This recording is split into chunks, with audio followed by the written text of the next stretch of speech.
Yeah, Russians, Ukraine. We spent some. Yes. We lived in Russia. If you notice the bumps on the alligator's back, those are what are called We scoops. from It's Ukraine, part of their but temperature speak, regulatory system. Russian good.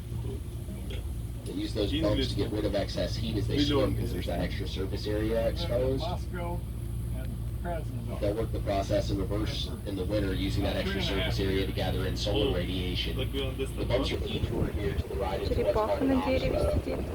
It's a big half loop off the main channel now, but this is actually the original path of the river. This channel ahead of us to the left of the fort was dug up by Marine Corps engineers in the 1800s to speed up steamboat travel. At the time, those steamboats were the primary means of transporting people and supplies throughout central Florida. It was really slow going and took between 4 and 6 weeks to make the trip up and down the river.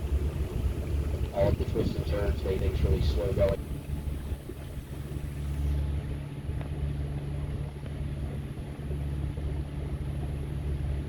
A couple of tips for spotting manatees out here in this dark water. One is what we call the manatee footprint.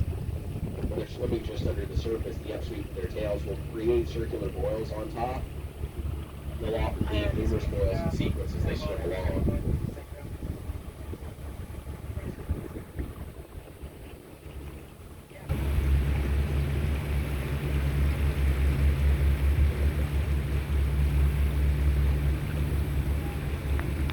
Никого не видим, открываем.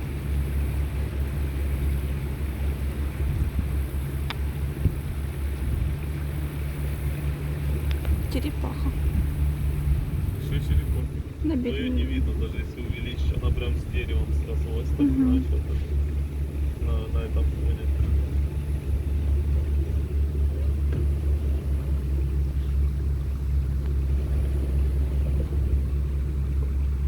Вон каяки люди плавают. Да не, на солнце век не выдержит, сегодня на каяке плавать. Не, ну тут бы я бы не плавала на каяке. Вон люди там плавают. Тут вилки, тут эти Так а там, где крокодилы. мы плавали, были же тоже крокодилы. Но они не Только там такие были, здесь прям огромные. Ну, тут просто больше открытой территории, как бы, If you notice these little circular leaves we have at the water's edge, looks kind of like the dollar weed that grows in a lot of southeastern to the right. This brown bird with the white specks on its shoulders and wings. Straight in the middle of the boat here. I'm sure we'll hear them screaming at some point, so I want you to have a little bit of an idea what they might look like if we hear them screaming before we see them later on. Включаю камеру. Он смотрит, кого я нашла, и объясняет сразу кому-то. Ну, мне кажется, это так, по чуть-чуть там это снимали, эти кадры. Птичка.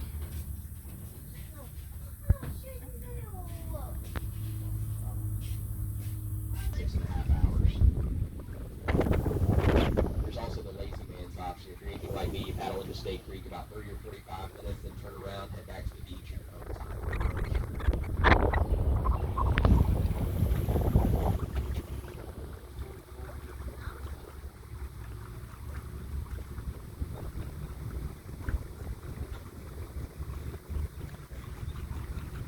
It is originally what was used for making marshmallows. Early settlers also used the marshmallow plant. The roots from it to boil down into a thick syrupy type substance to try to hide your kid's medicine.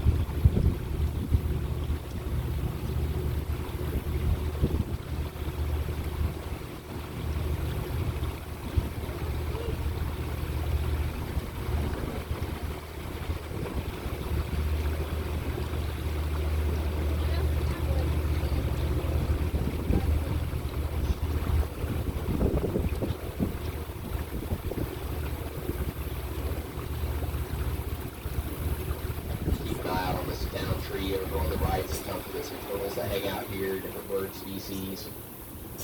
During the winter, there's a small alligator that likes to come sun out with the turtles. Turtle is absolutely on the alligator menu, but this gator is too small to eat these turtles, so it'll just rest its head on their shells. You can almost see it thinking, wait till I get bigger. Ну, что-то увидели, но Didn't see ничего не anything вижу. this afternoon, though. Не, он передумал.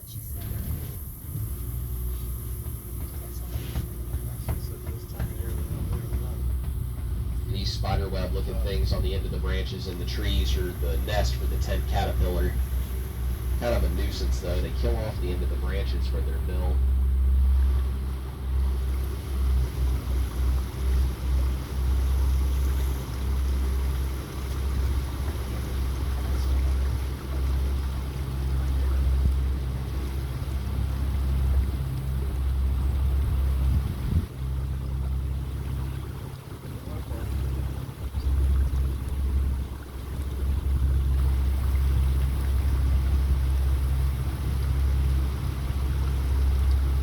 И это такими джунглями окружен весь город.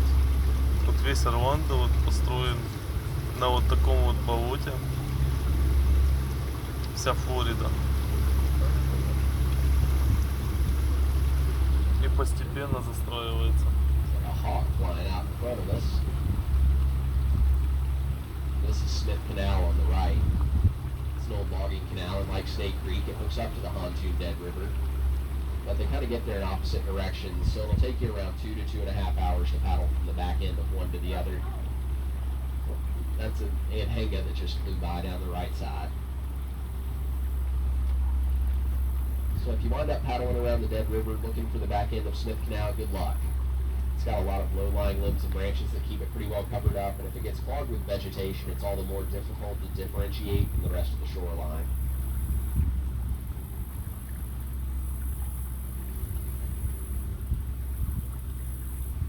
Every now and then we'll get some adventurous kayakers or canoers that go into the Dead River, but if they get lost back there and we have to send the boats out to find them, they can expect to see another $125 tacked onto their rental fee, plus the optional six-pack for the captain working overtime.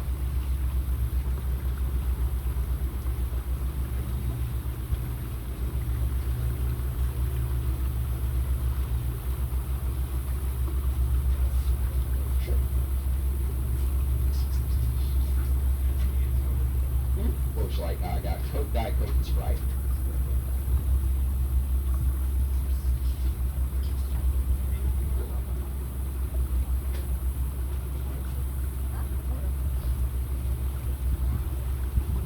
Obviously, there's a lot more vegetation on this side of the Oxbow than where we came in, and that's pretty typical of manatee feeding behavior.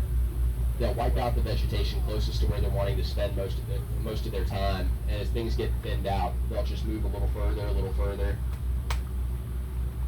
Unfortunately, this stuff grows back pretty quickly, so it makes for good. That's because they'll stand on a manatee's head or back as it feeds.